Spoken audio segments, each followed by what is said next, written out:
D students, आज हम शुरू करने जा रहे हैं आपका एक स्पेशल टॉपिक जिसका नाम है टेंस। टॉपिक को शुरू करने से पहले अगर आपने अभी तक इस चैनल को सब्सक्राइब नहीं किया है, शेयर नहीं किया है, लाइक नहीं किया है, तो आप इसे शेयर करें, लाइक करें, सब्सक्राइब करें और स्टूडेंट्स तक भी इसका फायदा पहुंचाने का प्रयास करें। और मैं रामगोपाल बलाना, पीजीटी इंग्लिश। तो शुरू करते हैं आपका टॉपिक टेंस। टेंस की अगर हम बात करें तो टेंस को हम कहते हैं काल यानी समय। जिस तरह से समय 3 प्रकार का होता है, प्रेजेंट, पास्ट एंड फ्यूचर, वर्तमान काल, भूतकाल और भविष्य काल, वैसे ही टेंस होते हैं, प्रेजेंट, पास्ट, फ्यूचर। लेकिन अब जो बात है कि जो भी टेंस हैं, चाहे प्रेजेंट हैं, चाहे पास्ट हैं, चाहे फ्यूचर हैं, इनके आगे 4 पार्ट्स होते हैं: indefinite, continuous, perfect, perfect continuous. तो present indefinite, present continuous, present perfect और प्रेजेंट परफेक्ट कॉन्टिन्यूअस। इसी तरह से पास्ट के भी यही 4 पार्ट्स होते हैं: past indefinite, past continuous, past perfect और पास्ट परफेक्ट कॉन्टिन्यूअस। फ्यूचर के भी इसी तरह से, future indefinite, future continuous, future perfect और फ्यूचर परफेक्ट कॉन्टिन्यूअस। कुल मिला के 12 टेंस हम करते हैं, 12 टेंस। तो बड़ा आसान टॉपिक है। अगर आप इस टॉपिक को बड़े अच्छे से समझेंगे तो निश्चित रूप से आपको इसका फायदा मिलने वाला है। अब जो टेंस हैं, जैसे कि indefinite, continuous, perfect, perfect continuous, ये टेंस अपने नाम के बारे में स्वयं बता रहे हैं। कैसे बता रहे हैं? अब जैसे कॉन्टिन्यूअस की बात करें, कॉन्टिन्यूअस में क्या होता है? कॉन्टिन्यूअस में काम जो है वो चल रहा होता है, कंटिन्यू होता है। वह पुस्तक पढ़ रहा है, पुस्तक पढ़ने का काम जो है वो कंटिन्यू है, जारी है कॉन्टिन्यूअस में। प्रेजेंट की बात करें तो प्रेजेंट में जारी है, पास्ट की बात करें तो पास्ट में जारी था, और फ्यूचर की बात करें तो फ्यूचर में जारी होगा। वह पुस्तक पढ़ रहा है, वह पुस्तक पढ़ रहा था और वह पुस्तक पढ़ रहा होगा। इसी तरह से परफेक्ट की बात करें, जैसे परफेक्ट है, परफेक्ट का मतलब होता है किसी काम का परफेक्ट हो जाना, कहने का मतलब काम का पूरा हो जाना। तो परफेक्ट टेंस में जो भी आपको सेंटेंस मिलेंगे उसमें काम पूरा हो चुका होगा। जैसे वह पुस्तक पढ़ चुका है, मतलब पुस्तक पढ़ने का काम उसका पूरा हो गया प्रेजेंट में। अगर पास्ट में पूरा हो चुका था तो वह पुस्तक पढ़ चुका था, तो वो पास्ट परफेक्ट हो गया। इस तरह से फ्यूचर परफेक्ट में कल तक वह पुस्तक पढ़ चुका होगा, फ्यूचर में वो काम पूरा करेगा। तो कहने का मतलब क्या है कि ये जो परफेक्ट टेंस है, ये परफेक्ट टेंस हमें ये बताता है कि काम जो है वो पूरा हो चुका है, चाहे वो प्रेजेंट में पूरा हुआ है, चाहे वो पास्ट में पूरा हुआ है और चाहे वो फ्यूचर में पूरा हुआ है। इसी तरह से परफेक्ट कॉन्टिन्यूअस की अगर हम बात करते हैं, परफेक्ट कॉन्टिन्यूअस में 2 शब्द हैं, एक तो है परफेक्ट और दूसरा है कॉन्टिन्यूअस। तो देखिए ध्यान से, वह 2 घंटे से पुस्तक पढ़ रहा है। देखिए 2 घंटे से अगर कोई व्यक्ति कोई काम कर रहा है, जैसे ये व्यक्ति 2 घंटे से पुस्तक पढ़ रहा है, इसका मतलब ये है कि कुछ काम तो उसका परफेक्ट हो गया, कुछ काम तो उसका पूरा हो गया और कुछ काम वो अभी कर रहा है। कहने का मतलब काम उसका कुछ अभी जारी है। ठीक है, वह 2 घंटे से पुस्तक पढ़ रहा है, कुछ तो परफेक्ट हो गया और कुछ कंटिन्यू है। अगर प्रेजेंट की बात करें तो वह 2 घंटे से पुस्तक पढ़ रहा है, वह 2 घंटे से पुस्तक पढ़ रहा था, वह 2 घंटे से पुस्तक पढ़ रहा होगा। ओके, तो इस टेंस की मुख्य जो पहचान है वो ये है कि इसमें आपको समय मिलेगा, टाइम मिलेगा, सुबह, शाम, 2 घंटे, मंगलवार, बुधवार, इस तरह से समय जो मिलेगा, इतने समय से काम हो रहा है। ठीक है ना। तो अब बात आती है इंडेफिनिट की, इसको हमने सबसे एंड में रखा है। इंडेफिनिट की, इंडेफिनिट में क्या है? मैं पुस्तक पढ़ता हूं, जैसे नाम है इसका इंडेफिनिट। एक शब्द होता है डेफिनिट, डेफिनिट का मतलब पक्का, इनडेफिनिट का मतलब अनिश्चित, जो कि पक्का नहीं है। ओके, मैं पुस्तक पढ़ता हूं, अब इससे ये पता नहीं लगता कि मेरा काम जारी है मेरा काम पूरा हो गया या कितने घंटे से जारी है। ओके, तो मतलब बात जो है वो अनिश्चित है। पृथ्वी सूर्य के चारों ओर घूमती है, पता नहीं कितने टाइम से घूम रही है। ओके, तो मतलब पता नहीं आगे कितने टाइम तक घूमेगी। ओके, तो इसमें जो बातें होती हैं वो अनिश्चितता की तरफ इशारा करती हैं थोड़ा, इसलिए हम इसको इंडेफिनिट टेंस का नाम देते हैं। इंडेफिनिट, प्रेजेंट इंडेफिनिट, पहचान ता है ती है होती है, फिर उसके बाद आता है पास्ट इंडेफिनिट, ता था ती थी या आ ई ए, और फ्यूचर इंडेफिनिट में गागेगी, इसकी पहचान होती है। तो इस तरह से टेंस की जो पहचान है, हर एक टेंस की, प्रेजेंट के जितने 4 टाइप्स हैं उन सभी की पहचान, पास्ट के जितने 4 टाइप्स हैं वो सभी की पहचान, और फ्यूचर के जो 4 टाइप्स हैं उन सभी की पहचान उम्मीद है आपको पता लग गई होगी। चलिए अब आगे चलते हैं, प्रेजेंट इंडेफिनिट टेंस शुरू करते हैं। जब हम हिंदी में वाक्य की ट्रांसलेशन करते हैं तो हमें ट्रांसलेशन करते हुए वाक्य को पहचानना पड़ता है कि इसको हमने कौन से टेंस में रखना है। तो उसके लिए हमें पहले उसकी पहचान का पता लगाना जरूरी है। यदि वाक्य के अंत में ता है, ती है, ते हैं हो तो वह वाक्य प्रेजेंट इंडेफिनिट टेंस का होता है। जैसे मोहन पुस्तक पढ़ता है, देखिए ता है, वह सदा सच बोलती है, देखिए ती है। ओके, तो ये जो है इस तरफ इशारा करते हैं कि ये टेंस जो है ये प्रेजेंट इंडेफिनिट टेंस हैं।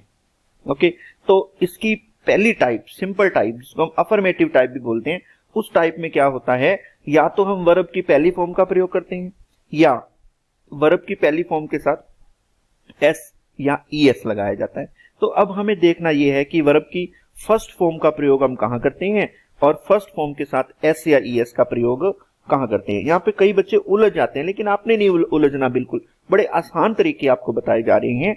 और आप देखें how to use the verb, verb का प्रयोग कैसे करना है। जब आप सेंटेंस बना रहे हो, कोई हिंदी वाला सेंटेंस आपने ले लिया, आपने क्या करना है, वाक्य को सब्जेक्ट ऑब्जेक्ट वर्ब अलग अलग कर लेना है। सब्जेक्ट ऑब्जेक्ट वर्ब अलग अलग छांट लिया, उसके बाद आपने देखना है कि जो सब्जेक्ट है, यदि सब्जेक्ट फर्स्ट पर्सन है, यदि सब्जेक्ट सेकंड पर्सन है, या यदि सब्जेक्ट थर्ड पर्सन बहुवचन, थर्ड पर्सन प्लूरल नंबर है, तो आपने पहली फॉर्म लगा देनी है। फिर से बता रहा हूं, यदि सब्जेक्ट फर्स्ट पर्सन है, सेकंड पर्सन है या थर्ड पर्सन प्लूरल नंबर है, बहुवचन है, तो आपने क्या लगाना है, वर्ब की फर्स्ट फॉर्म का प्रयोग करना है। और यदि सब्जेक्ट थर्ड पर्सन और सिंगुलर नंबर एक वचन है, तो आपने वर्ब की फर्स्ट फॉर्म के साथ एस या ईएस लगाना है। सिर्फ एक ही बात आपने ध्यान में रखनी है, यदि subject third person singular number हो तो वर्ब की फॉर्म फर्स्ट फॉर्म के साथ एस और ईएस लगाना है, नहीं तो पहली फॉर्म ही लगानी है। और कुछ भी हो, आपने वर्ब की फर्स्ट फॉर्म का प्रयोग ही करेंगे। अब देखें सेंटेंस को हमने जोड़ना कैसे है, सेंटेंस स्ट्रक्चर, वाक्य का ढांचा कैसे बनेगा। सबसे पहले सब्जेक्ट लगेगा वाक्य में, उसके बाद या तो वर्ब की पहली फॉर्म या पहली फॉर्म के साथ एस या ईएस, दोनों में से एक लगेगा, या तो फर्स्ट फॉर्म या फर्स्ट फॉर्म के साथ एस ईएस। तो आप कैसे लगाएंगे, जो मैंने अभी आपको रूल बताया, सब्जेक्ट को देखकर लगाएंगे। ओके, और उसके बाद आपका लगेगा ऑब्जेक्ट और सेंटेंस आपका प्रेजेंट इंडेफिनिट टेंस की सिंपल टाइप का कंप्लीट हो जाएगा। जैसे आप देखें, I read the book, read किस लिए लगा, क्योंकि आई फर्स्ट पर्सन है, इसलिए हमने रीड लिखा, आई रीड द बुक। इसी तरह से ही रीड्स द बुक, इसमें एस लगा, क्यों लगा, बिकॉज ही जो है वो थर्ड पर्सन सिंगुलर नंबर है। दे रीड द बुक, अब देखें दे थर्ड पर्सन प्लूरल नंबर है, मैंने आपको बताया सिर्फ थर्ड पर्सन सिंगुलर नंबर के साथ ही एस ईएस लगता है, और किसी के साथ भी एस ईएस नहीं लगता, फर्स्ट फॉर्म लगती है। तो आप यहां क्या लगाएंगे, फर्स्ट फॉर्म का प्रयोग करेंगे, दे रीड द बुक। इस तरह से राम भी थर्ड पर्सन है, मींस जो फर्स्ट पर्सन या सेकंड पर्सन नहीं है, इट मींस क्या है, वो थर्ड पर्सन है। तो राम के लिए वैसे हम यूज करते हैं प्रोनाउन ही, तो ही थर्ड पर्सन होता है, तो इसलिए राम भी थर्ड पर्सन है, थर्ड पर्सन सिंगुलर नंबर है, तो आप यहां क्या लगा रहे हो, रीड्स एस का यूज कर रहे हो। तो इस तरह से बड़े ध्यान से आपने सिर्फ एक ही लाइन को ध्यान रखना है, यदि subject third person singular number होगा तो आप वर्ब के साथ एस या ईएस लगाएंगे, नहीं तो फर्स्ट फॉर्म का ही प्रयोग करेंगे। चलिए नेगेटिव टाइप पे चलते हैं। नेगेटिव टाइप में क्या है, नेगेटिव टाइप में वाक्य नहीं वाला दिखेगा, जैसे चपरासी घंटी नहीं बजाता है, नहीं वाला वाक्य आपको दिखेगा। तो इसमें आपने हेल्पिंग वर्ब का प्रयोग करना है। सिंपल टाइप में हेल्पिंग वर्ब का प्रयोग नहीं हुआ था, इसमें आप हेल्पिंग वर्ब का प्रयोग करोगे। कौन सा हेल्पिंग वर्ब लगेगा? डू या डज लगेगा। और नोट तो लगेगा क्योंकि नहीं है, नहीं के लिए नोट लगेगा। और एक बात आप ध्यान रखें, इसमें आपने वर्ब की फर्स्ट फॉर्म ही लगानी है, कोई एस या ईएस इसमें आपने कभी नहीं लगाना। आपने वर्ब की फर्स्ट फॉर्म का प्रयोग ही करना है। जो एस या ईएस है वो आपने सिर्फ सिंपल टाइप में लगाना है, और किसी भी टाइप में आप एस ईएस का यूज वर्ब के साथ नहीं करेंगे। चलें, अब हमें देखना यह है कि डू और डज का प्रयोग कहां होगा। यदि subject first person, second person या थर्ड पर्सन बहुवचन हो तो डू का प्रयोग करो। जैसे उसमें था, यदि subject first person, second person या थर्ड पर्सन बहुवचन हो तो सिंपल टाइप में हम पहली फॉर्म का प्रयोग करते थे, यहां पे डू का प्रयोग होगा। और यदि सब्जेक्ट थर्ड पर्सन एक वचन सिंगुलर नंबर हो तो डज का प्रयोग, उसमें एस और ईएस लगाते थे वर्ब के साथ, इसमें वही ईएस जो है वो हेल्पिंग वर्ब के साथ लग गया, इसलिए वर्ब के साथ नहीं लगा। तो इसलिए क्या है, आपने यदि सब्जेक्ट थर्ड पर्सन एक वचन होगा तो क्या लगाना है? डज का प्रयोग आपने करना है। सेंटेंस स्ट्रक्चर देख लीजिए एक बार। सबसे पहले सब्जेक्ट लगेगा, फिर डू डज लगेगा, उसके बाद हम नोट लगाएंगे, वर्ब की फर्स्ट फॉर्म का प्रयोग होगा और एंड में ऑब्जेक्ट लगेगा। देख सकते हो सेंटेंस आप, I do not like coffee. I first person है तो डू नॉट लगा है। ओके, इस तरह से he does not like coffee, he third person singular number है, यदि subject third person singular number होगा तो क्या लगेगा? डज लगेगा, does not like coffee, he does not like coffee. Okay, now we turn to interrogative type. Interrogative में क्या होता है? इंट्रोगेटिव में क्या वाला सेंटेंस आपको मिलेगा। क्या चपरासी घंटी बजाता है? क्या वाला सेंटेंस। तो जब क्या वाला सेंटेंस आपको मिलेगा तो आपने क्या करना है? सिर्फ एक ही काम आपने करना है, जो हेल्पिंग वर्ब सब्जेक्ट के साथ लगेगा, डू या डज जो भी लगेगा, उसे सब्जेक्ट से पहले लगा देना है बस। Do does plus subject plus V1 plus object, और सेंटेंस के एंड में क्वेश्चन मार्क तो लगेगा ही लगेगा। Okay, does the peon ring the bell. अब देखो डज क्यों लगा? The peon third person singular number है, इसलिए does. Do you like Taj Mahal. अब यू सेकंड पर्सन है तो क्या लगाएंगे? डू लगाएंगे। Does the earth revolve around the sun. The earth third person singular number है, क्योंकि अर्थ फर्स्ट पर्सन में नहीं है, सेकंड पर्सन में नहीं है, इट मींस वो थर्ड पर्सन में है, तो थर्ड पर्सन सिंगुलर नंबर है तो क्या लगाएंगे आप? डज का प्रयोग आप करेंगे। Does the earth revolve around the sun. क्या धरती सूर्य के चारों ओर घूमती है? Do they play football every day. क्या वो रोजाना फुटबॉल खेलते हैं? They third person plural number है तो डू लगेगा। सिर्फ थर्ड पर्सन सिंगुलर नंबर के साथ ही डज लगेगा और किसी के साथ डज का प्रयोग नहीं होगा। चलिए इंट्रोगेटिव प्लस नेगेटिव टाइप देखते हैं। इंट्रोगेटिव प्लस नेगेटिव टाइप में जैसा नाम है, इंट्रोगेटिव और नेगेटिव, क्या और नहीं दोनों इसमें मिलेंगे। क्या चपरासी घंटी नहीं बजाता है। सेंटेंस स्ट्रक्चर में आप देख सकते हो, डू डज पहले लगेगा, सब्जेक्ट के बाद नोट लगेगा। सबसे पहले डू डज, फिर सब्जेक्ट, फिर नोट। इसमें नोट जो है वो डू डज के साथ नहीं लगेगा, बीच में सब्जेक्ट लगेगा, फिर नोट लगेगा। वर्ब की फर्स्ट फॉर्म का प्रयोग होगा और उसके बाद ऑब्जेक्ट होगा। Does the peon not ring the bell. Does the peon not ring the bell. सबसे पहले डज क्यों आया? The peon third person singular number है, इसलिए डज आ गया, और नोट इसके बाद आना ही आना है। वर्ब की तो फर्स्ट फॉर्म का ही आपने यूज करना है। Do you not come here after some time. Do you not come here, you second person है तो उससे पहले हम क्या लगा रहे हैं? डू का प्रयोग कर रहे हैं। तो इस तरह से हमने आपको समझाया कि इंट्रोगेटिव और नेगेटिव टाइप कैसे बनती हैं। आगे हम चलते हैं आपकी नेक्स्ट टाइप, जिसका नाम है WH इंट्रोगेटिव टाइप। इस टाइप में जो वाक्य आपको मिलेगा उसमें WH फैमिली का कोई ना कोई सदस्य आपको दिखेगा। WH फैमिली कौन सी होती है? जैसे why, where, when, who, whose, whom, what, how वगैरह। तो इनका अगर कोई मेंबर आपको दिखाई देता है तो वो और इंट्रोगेटिव सेंटेंस बनाता है, ये भी जरूरी है, तो उस टेंस को हम बोलेंगे WH इंट्रोगेटिव टाइप। जैसे चपरासी घंटी क्यों बजाता है। अब क्यों मीन्स वाई, तो वाई क्या है? WH का मेंबर है, इट मीन्स क्या है? ये WH इंट्रोगेटिव टाइप है। सेंटेंस स्ट्रक्चर में क्या होगा?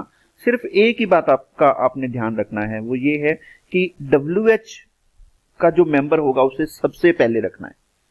वाई, वेयर, व्हेन जो भी होगा, जैसे इसमें वाई है तो आप उसको सबसे पहले रखेंगे और उसके बाद वाला जो सेंटेंस स्ट्रक्चर होगा वो बिल्कुल वही सेंटेंस स्ट्रक्चर होगा जो कि इंट्रोगेटिव टाइप का होता है।